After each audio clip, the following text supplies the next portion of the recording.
Hi, I'm John Varvatos, and you're watching Fashion Watch.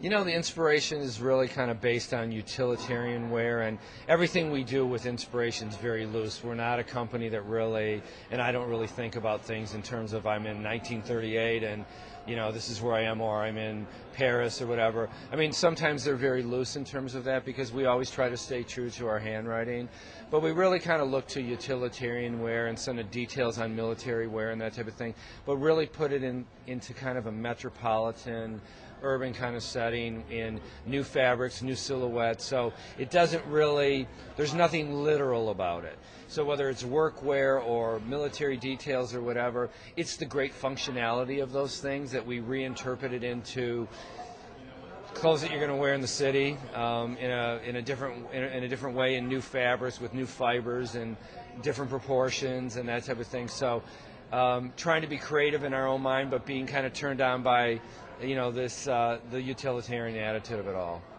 We have a lot of new silhouettes this time. Proportions have kind of changed. We've got very sleek in general in terms of slimming things down. Jackets are shorter. There's a lot of vests in the show.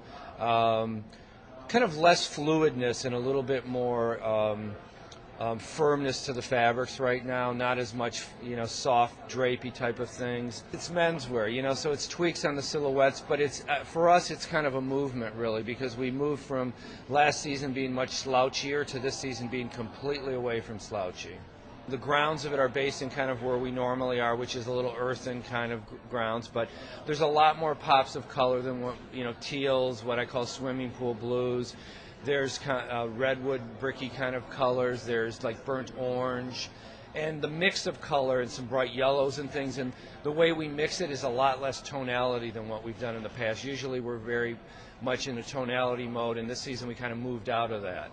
And it feels good to me. It feels kind of fresh to mix it up and break any kind of uniform we've ever started from season to season. And it also makes me, the next season, want to do something a little different than that again.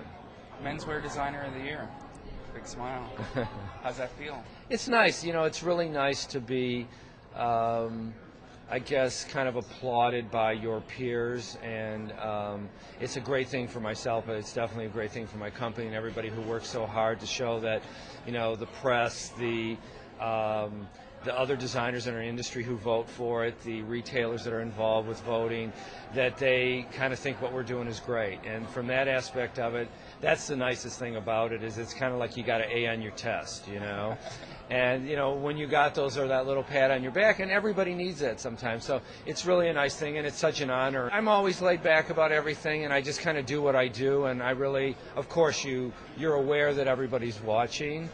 But at the same time, I think that you got to be who you are, and so I don't really get, I don't get too nervous about things. I don't get too stressed about it, and but it drives you, I think, more than anything else. It drives you to always keep pushing, and for me, I think the biggest aspect of that is that it really makes us really look at everything even a little closer to say, have we moved the needle enough? Have we changed? Do we look fresh? Is it something that we're all excited about wearing? Does it feel like, it's a total new picture that we've painted here? There's still a handwriting that people can understand, but it's a different mural than the last one.